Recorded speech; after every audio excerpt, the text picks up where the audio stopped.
Visome Psicología presenta Aceptando mi muerte.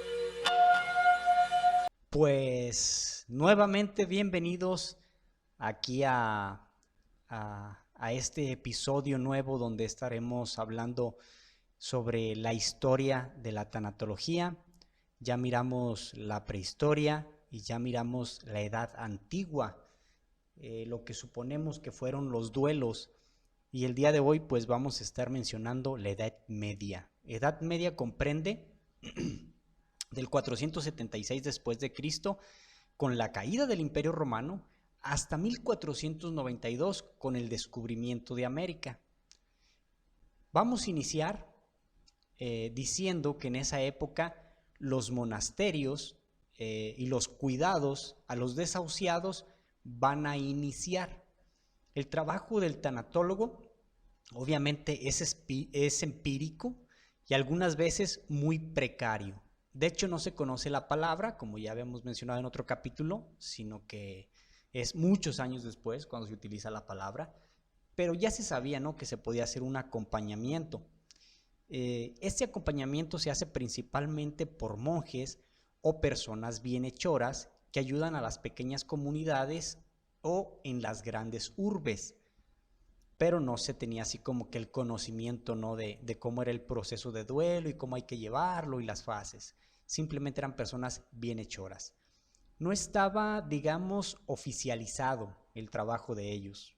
Simplemente lo hacían y ya. No tenían obviamente un apoyo del Estado o del gobierno.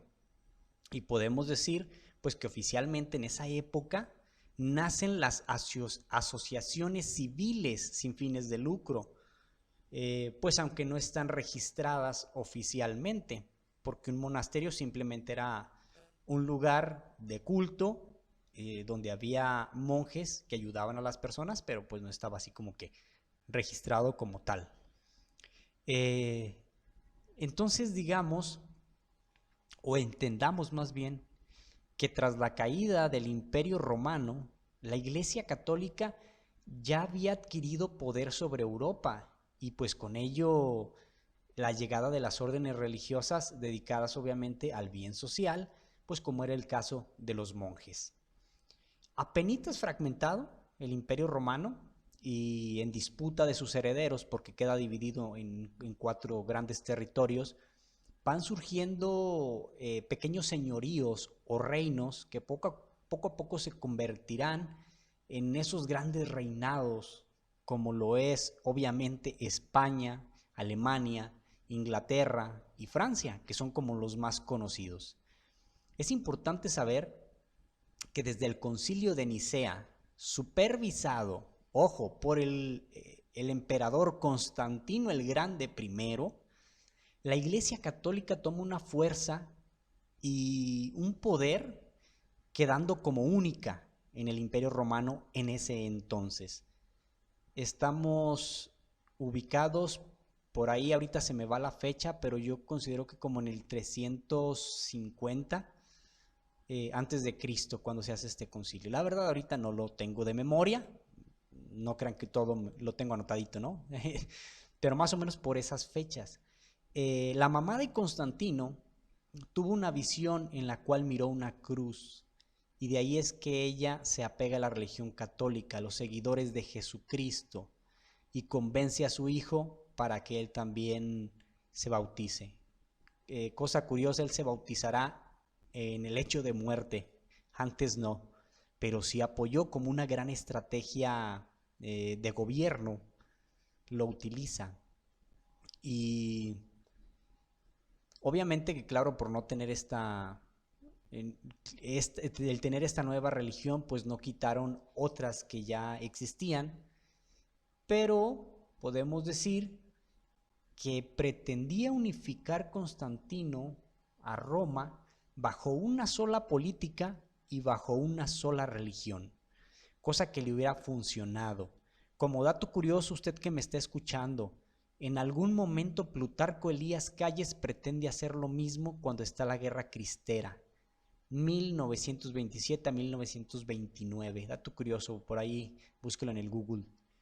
Bueno, pues la misión se ve truncada por la muerte de Constantino el Grande primero, pero da paso a la expansión de la religión y obviamente de las leyes espirituales que dictaban cómo llevar los duelos y los rituales funerarios. Si bien ya se dijo, perdón, que la precaria intervención tanatológica que había por parte de los religiosos y de las personas bienhechoras, pues no se tenía un conocimiento de la importancia del acompañamiento al doliente tras una pérdida. Más bien se enfocaron en algo llamado cuidados paliativos, que también esa palabra no existía, pero son las bases para lo que después se pulirá y conoceremos actualmente como cuidados paliativos. O sea, paliar el dolor, que la persona que va a morir no sufra. Mucho después le agregarán algo más, que es que tenga dignidad. Y eso es lo que hacían, ¿no? Le curaban el dolor a las personas. Ahí también podemos manejar algo que en tanatología usamos, que es un concepto que se llama duelo anticipado. Esa persona que sabe que va a morir próximamente y está llevando su propia muerte, aceptando su propia muerte, así como el podcast, que en realidad deberíamos de hacerlo diario. Desde el momento en que tenemos conciencia de que las personas mueren a nuestro alrededor y que somos seres humanos y que vamos a morir, pues deberíamos de, o más bien estamos llevando este duelo anticipado, nos estamos preparando para que no sea tan doloroso la llegada de nuestra propia muerte. Bien, sigamos en esto. Por otro lado, la religión dictaba que el difunto bueno era conducido directamente al cielo, allá donde está Dios, mientras que los que se consideraban malos pues llegaban obviamente al infierno y al purgatorio, porque en la religión católica tenemos esos dos lugarcitos, infierno y purgatorio. Así pues, imaginemos el dolor y la desesperación de un doliente que sabía que su familiar no entraría al reino de los cielos, o bueno, que no estaba bajo los lineamientos de un buen cristiano. Obviamente debía de ser terrible el sobrellevar un duelo, y aún más sin un acompañamiento. Ya no llamémoslo tanatológico, sino un acompañamiento en estas fases del duelo que estaba teniendo. Solamente existía como guía el sacerdote, y obviamente quien, siguiendo las reglas de la iglesia, era quien dictaminaba la sentencia de si se salva o no el alma del difunto. Obviamente tiene unos rituales como son los santos óleos, como es la confesión, y si alguno de ellos pues no era visto como buen cristiano y de repente no los tenía, pues iba derechito al infierno o al purgatorio. La pregunta, ¿con qué confianza le platicabas en esa época tus penas a tu propio verdugo, a la propia persona que dictaminaría si te ibas o no al cielo? Bastante difícil y duelos obviamente complicados. Quiero hacer un poquito de historia. Bueno, a mí me fascina la historia, y un dato sobresaliente es que por allá por el 1063 el emperador bizantino Alejo I, que es como una especie de papa de los ortodoxos, solicita ayuda militar por los constantes ataques que estaba teniendo en su territorio, en el Imperio Bizantino, por un grupo de selyúcidas. Estos selyúcidas pues eran unos musulmanes turco-persas que estaban atacando la ciudad para apoderarse de ella. En respuesta al llamado de Alejo I, el papa en turno, llamado Urbano II, a su vez llama a tomar las armas para defender Tierra Santa.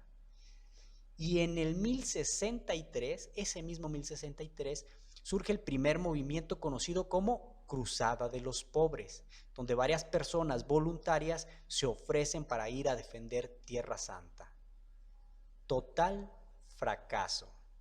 La verdad no sé si se considera, deberíamos considerarla como cruzada, porque en realidad no hicieron absolutamente nada. Caminaron hacia Tierra Santa y fueron masacrados mucho antes de llegar.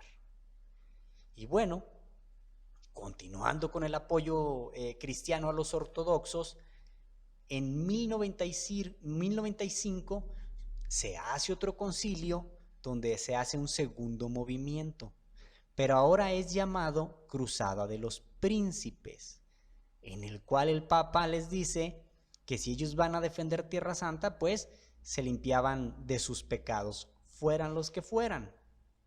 Y muchos cruzados, muchos príncipes que estaban liderando esta cruzada nueva, en los cuales pues obviamente iban príncipes, varones, duques, otros títulos nobiliarios, incluso reyes, pues iban con la esperanza, ¿no?, de esa salvación por las cosas que habían hecho. Bueno, esta cruzada del 95 culminará en el 1099, cuando recuperan curiosamente el reino de Jerusalén. Esto en historia, créanme que es un tema sumamente apasionante, cómo recuperan la ciudad y cómo van haciéndose de territorios y las masacres que se van haciendo. Bueno, ¿cuánto duró el chistecito de que los católicos tuvieran Tierra Santa? Nada más y nada menos que 48 años.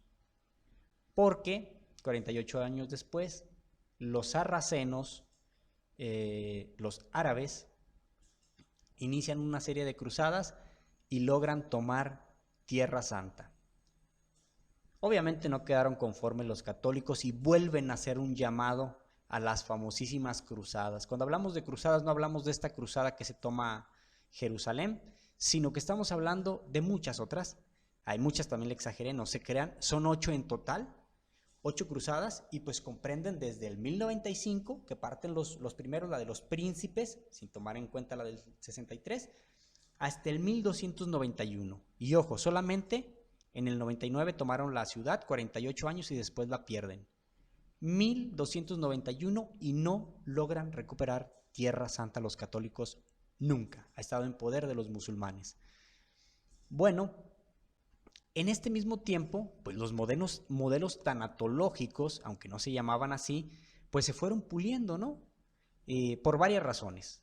Una es las pérdidas humanas a gran escala en la época. Cientos y cientos de hombres muertos en los campos de batalla, y las familias se quedaban por acá lejos. Imagínense desde España mandar gente hasta Tierra Santa. Estamos hablando que iban hasta el otro continente y no tenían noticias. O sea, no sabían si habían muerto allá o si se habían quedado a vivir allá, porque otra de las promesas que se les hacía es que una vez que llegaran allá se les iban a dar tierra y fortuna. Lo que ellos pudieran agarrar allá era de ellos. Me suena tipo revolución cristera, cuando trajeron gente, si no mal recuerdo, de Guanajuato y otros alrededores, campesinos, y les dijeron, váyanse allá a Jalisco, y una vez que logremos derrotar a los cristeros, toman las tierras para ustedes, los que agarren es de ustedes. Y curiosamente hay una leyenda que se dice, ¿no?, que una vez que pues se hizo una masacre aquí en Tepatitlán, los cristeros ganaron y tomaban puños de tierra y se los ponían en las manos, diciendo algo más o menos así: vinites por tu tierra y aquí tienes tu tierra. Complejo, ¿no? Pero bueno, era una de las promesas que se hacía. Pero las familias, ¿cómo estaban las familias? Pues sumamente devastadas. Estaban llevando una incertidumbre de qué había pasado con su familiar que se había ido, porque se iban hijos, se iban hermanos, se iban padres. Muchísima gente que se estaba yendo a las cruzadas. Posiblemente por esta represalia, bueno, quiero aclarar antes que los duelos que se estaban llevando ahí pues eran duelos suspendidos, donde no sabes qué está pasando con tu familiar, y patológicos algunos, obviamente debieron de haber sido así. Y el acompañamiento, pues bueno, para allá voy. ¿Por qué se hacían duelos patológicos? Bien, no conforme con esta pérdida de Jerusalén, pareciera que hubo una especie de represalia hacia la religión musulmana y hacia los judíos. Yo así lo imagino, como una especie de represalia, no sabría decirlo, por reconquistar Tierra Santa. Pero en el 1166, Enrique II de Inglaterra castigará a unas personas que él consideraba herejes. pues algunas personas le dan el visto bueno de haber castigado a esos herejes. Algunos de sus colegas de otros reinos, pues no van a creer. Unos añitos después, 90 y tantos años, 80 y tantos, para el 1249, Aragón, futuramente España, el reino de Aragón, lo que actualmente es España, fundido con Castilla, implementará la Inquisición estatal. Tienen un estado, una Inquisición formal que castigaba herejes. Otros 200 añitos, 1478, se establece formalmente la primera Inquisición. Formal, ya con sus inquisidores, con sus reglamentos, con todo. Y hago paréntesis, existieron 3 personas, un español, un alemán y un inglés, que crean algo llamado Malleus Maleficarus, el martillo de las brujas, como lo conocemos en español, donde escribieron cómo detectar una bruja, cómo saber quién era para poder enjuiciarla y matarla. Bueno, dato importante, ¿no? Para abrir una forma de duelo, pues se está abriendo un duelo anticipado, que al igual que en las cruzadas, pues te vas preparando a lo inevitable. Claro, en este caso en la Inquisición, la verdad es que había un alto riesgo, principalmente para judíos, cátaros, musulmanes o de otras religiones, homosexuales y algunas personas con enfermedades mentales. O sea, alto riesgo. Los procesos tanatológicos, pues obviamente se ven mermados. Se están distanciando de las instituciones eclesiásticas, pero sobre todo de los sacerdotes, porque a diferencia de la edad antigua donde te acompañaba, pues el motivo más obvio, la confesión podía llevarte a la muerte o a la tortura de un familiar. ¿Cómo confesarle ciertas cosas que habías visto o que sabías de un familiar si sabías que eso podría ser motivo para enjuiciar a tu familiar? ¿Cómo una madre puede decir o confesar ciertas cosas de su hijo sabiendo que le puede causar la muerte o el sufrimiento? Porque las torturas estaban prácticamente a la orden del día. Hasta aquí nos podríamos quedar con lo que estamos hablando de esta Edad Media, de cómo se fueron creando las primeras instituciones en las cuales se enfocaban, o podríamos decir que se enfoca más al cuidado paliativo, más que a llevar los duelos, el cómo los duelos quedan suspendidos por este tipo de acontecimientos de la guerra, cómo los duelos se van anticipando por el alto riesgo de morir y cómo se van alejando de las personas que podrían hacer el acompañamiento tanatológico, porque esto podría causar la vida o la tortura. Hasta aquí con este tema y nos vemos hasta la próxima. La interpretación de las opiniones que aquí se emiten son responsabilidad de quien las escucha. El trabajo realizado es sin la intención de ofender o causar molestias, aclarando que algunos contenidos, al ser las opiniones de los individuos, no siempre tendrán sustento científico. Sin embargo, deben ser escuchadas, respetadas y válidas.